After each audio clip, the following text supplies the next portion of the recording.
Welcome back. For those of you that have been here before, if any of you haven't, welcome.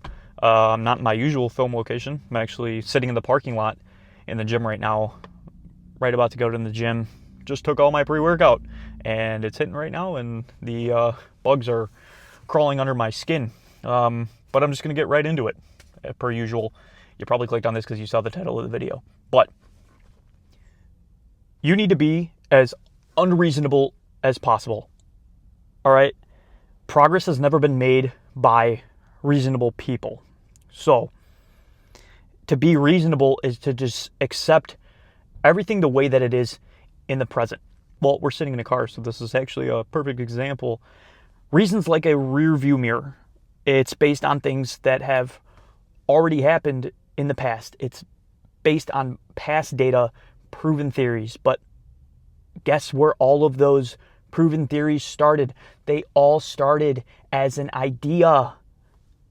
Everything started from an idea. And all it took was one person to just say, I'm going to do this.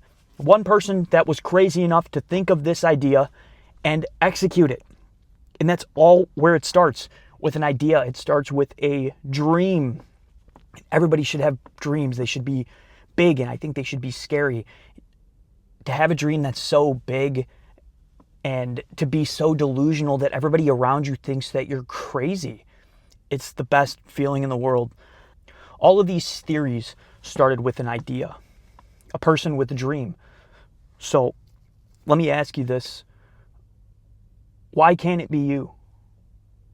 Why can't you be this person and execute your dream when it's been done so many other times before? Literally everything we have today, we wouldn't have if there wasn't somebody that was being unreasonable and willing to push the boundaries of things that people thought were possible.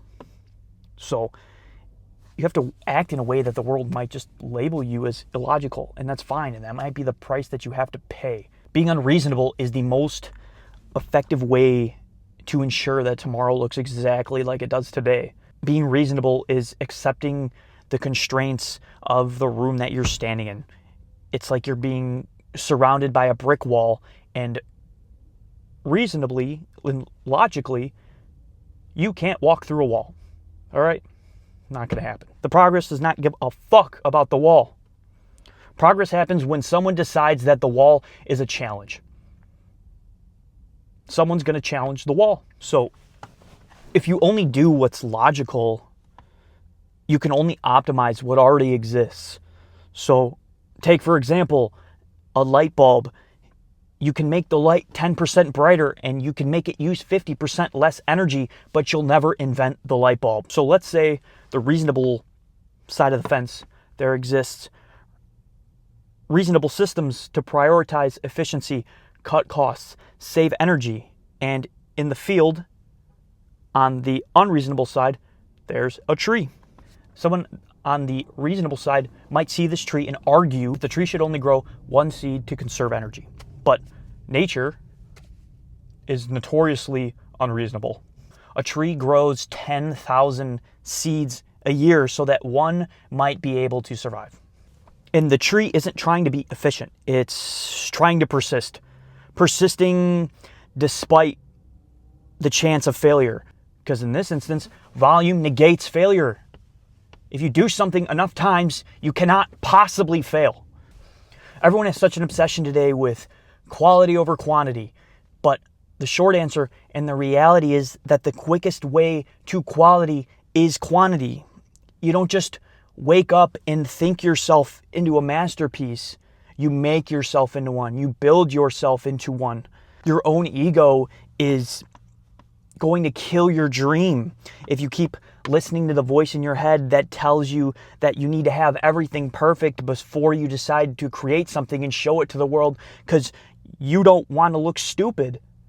And that's the biggest thing that's holding you back. Your fear of looking stupid to other people, which goes back to my first video. Stop being so scared to be yourself. So I want you to ask yourself this question. Are you going to be the type of person that spends 6 months polishing a mediocre idea until it's shiny, or are you going to make 60 videos? I know what kind of person I am. That's the reason why I'm making this video. It isn't going to be perfect. All my conditions. I'm filming this in a car, holding my phone out like an idiot, and there's people walking past, and maybe I look crazy or I look stupid because I'm sitting here talking to a camera and talking to myself. I don't need it to look shiny. I don't need it to be polished. I don't need it to look perfect because I know the kind of person that I am. And I've stalled in things in my life for so long because I've waited for perfect opportunities, and I wanted everything to look so good before I showed it to the world. But things are just never going to get done that way. And I hope any of you watching right now feel the same, and maybe you can take something away from this video. You need to get out there and start creating. When you produce so much, you don't have time to think about looking stupid. You need to move faster than your own self-doubt. All right, guys. Well, I guess that's it. That's really all I got for today. I'm going to go in and get this lift because there's bugs crawling under my skin right now. Maybe I'll throw some clips in the gym at the end of this. If not, then yeah, maybe you probably won't even see this part. I'll probably just edit it out. But we'll see. All right, guys.